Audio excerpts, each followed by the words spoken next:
51ನೇ ಶ್ಲೋಕ.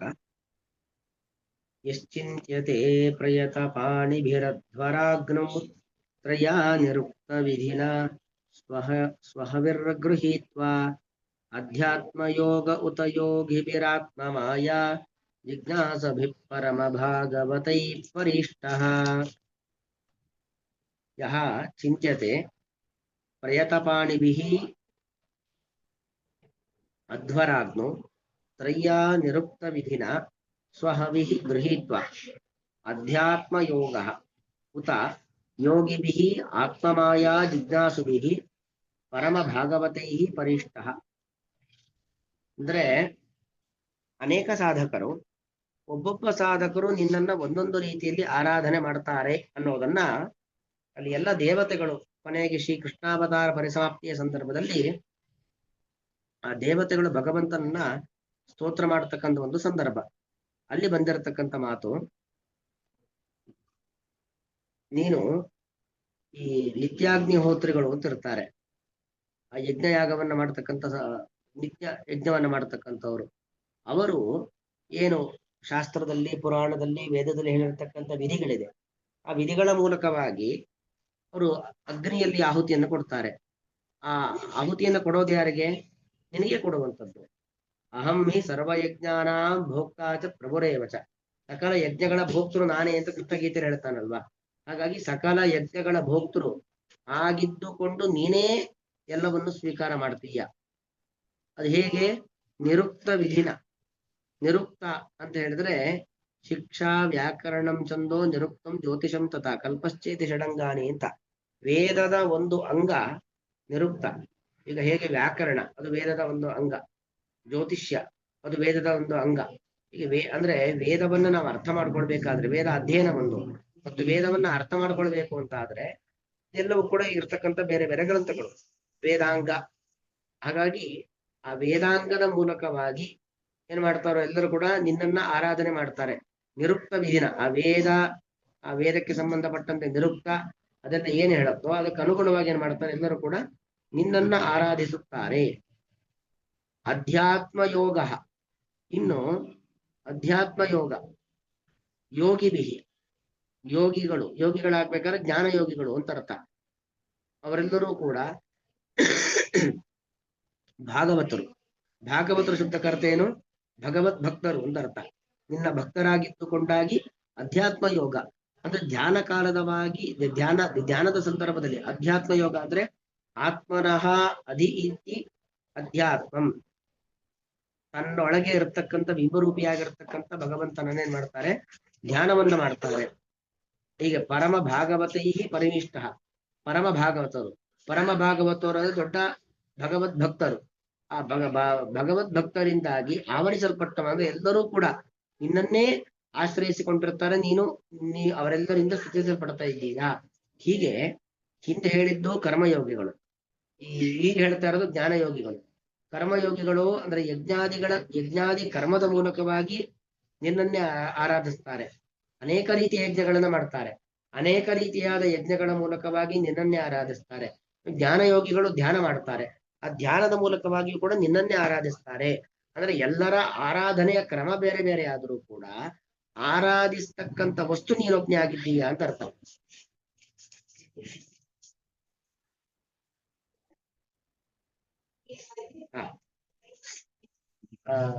ನಾನು ಯೋಗಿನಃ ತಾವತ್ತು ದ್ವಿವಿಧಾ, ಯೋಗಿಗಳು ಅಂದ್ರೆ ಎರಡು ತರ, ಕರ್ಮಯೋಗಿನಃ ಜ್ಞಾನಯೋಗಿನಶ್ಚ ಇತಿ. ಒಂದು ಕರ್ಮಯೋಗಿಗಳು ಅಂದ್ರೆ ಯಜ್ಞಾದಿ ಕರ್ಮಗಳನ್ನು ಮಾಡತಕ್ಕಂಥ ಕರ್ಮಯೋಗಿಗಳು, ಕೇವಲ ಜ್ಞಾನ ಸಂಪಾದನೆಯನ್ನು ಮಾಡಿಕೊಂಡು ಜ್ಞಾನ ಸಂಪಾದನೆ ಮಾಡೋದು, ಸಂಪಾದಿಸಿದ ಜ್ಞಾನವನ್ನು ಮತ್ತೊಬ್ಬರಿಗೆ ಉದ್ದೇಶ ಕೊಡೋದು, ಈ ತರ ಇರತಕ್ಕಂಥವ್ರು ಜ್ಞಾನಯೋಗಿಗಳು. ತತ್ರ ಆದ್ಯೈ ಯಜ್ಞಾದಿ ಕರ್ಮಣಿ ಅಗ್ನೌ ಅಧಿಷ್ಠಾನಭೂತೆ. ಮೊದಲೇವ್ರು ಏನ್ ಮಾಡ್ತಾರೆ ಕರ್ಮಯೋಗಿಗಳು?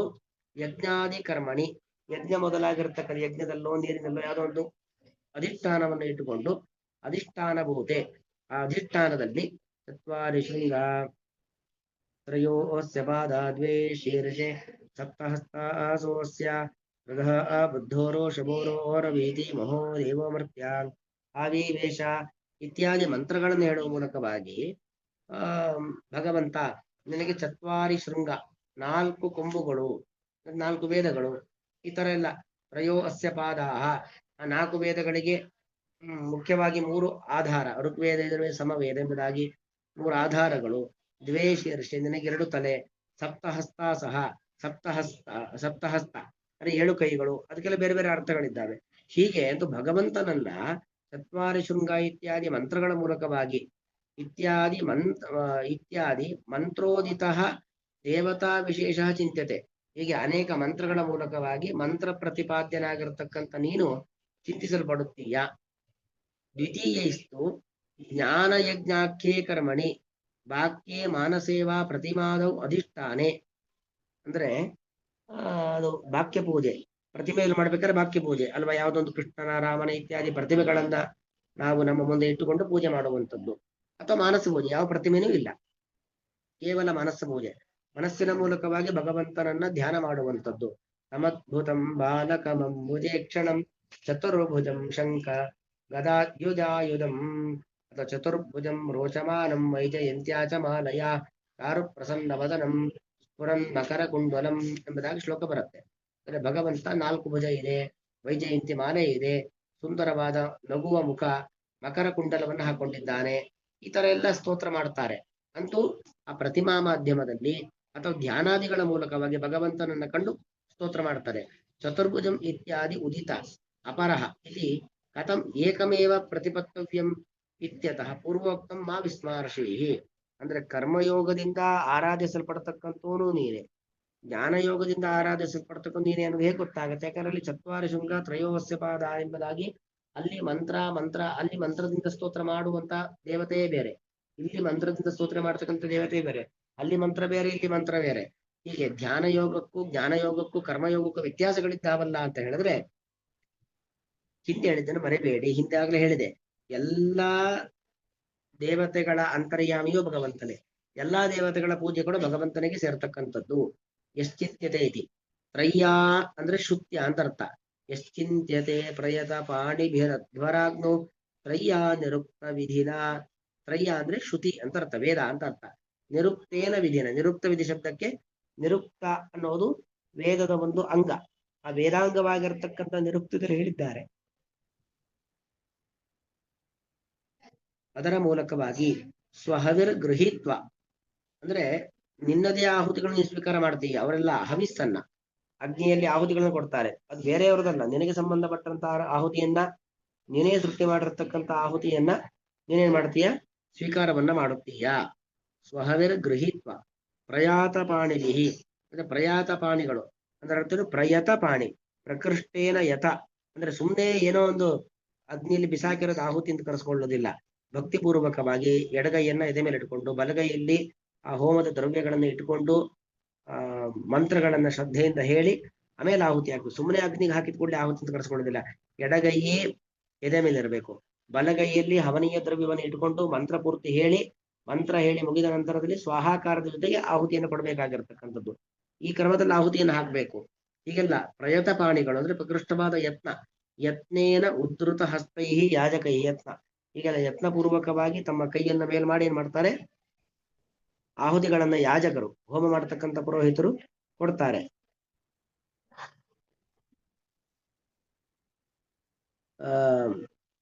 ಅಧ್ವರಾಗ್ನೋ, ಅಧ್ವರಾಗ್ನಿ ಅಂದ್ರೆ ಸಂಸ್ಕೃತೆ ವನ್ನೋ, ಯಾವುದೋ ಒಂದು ಬೆಂಕಿಯಲ್ಲಿ ಹೋಗಿ ಆಹುತಿ ಕೊಡ್ಲಿಕ್ಕೆ ಆಗಲ್ಲ. ಈಗ ಏನೋ ಅಡಿಗೆ ಮಾಡ್ಬೇಕಾದ್ರೆ ಅಡಿಗೆ ಮನೆಯಲ್ಲೂ ಬೆಂಕಿ ಇದೆ, ಆ ಬೆಂಕಿಯಲ್ಲಿ ಹೋಗಿ ಆಹುತಿ ಕೊಡ್ಲಿಕ್ಕೆ ಆಗತ್ತಾ? ಇಲ್ಲ. ಅಧ್ವರಾಗ್ನೋ, ಅಧ್ವರಾಗ್ನಿ ಅಂದ್ರೆ ಸಂಸ್ಕೃತವಾದ ಅಗ್ನಿ. ಒಂದು ಸರಿಯಾದ ಹೋಮದ ಕುಂಡದಲ್ಲಿ ಅದು ಅಗ್ನಿ ತರ್ಲಿಕ್ಕೆ ಕ್ರಮ ಇದೆ. ಆ ಕ್ರಮದಲ್ಲಿ ಅಗ್ನಿಯನ್ನ ತಂದು ಅಗ್ನಿಗೊಂದು ನಾಮ, ಒಂದೊಂದು ಹೋಮಗಳಿಗೂ ಒಂದೊಂದು ನಾಮದ ಅಗ್ನಿಯನ್ನ ಪ್ರತಿಷ್ಠಾಪನೆ ಮಾಡಬೇಕು ಅಂತ ಕ್ರಮ ಇದೆ.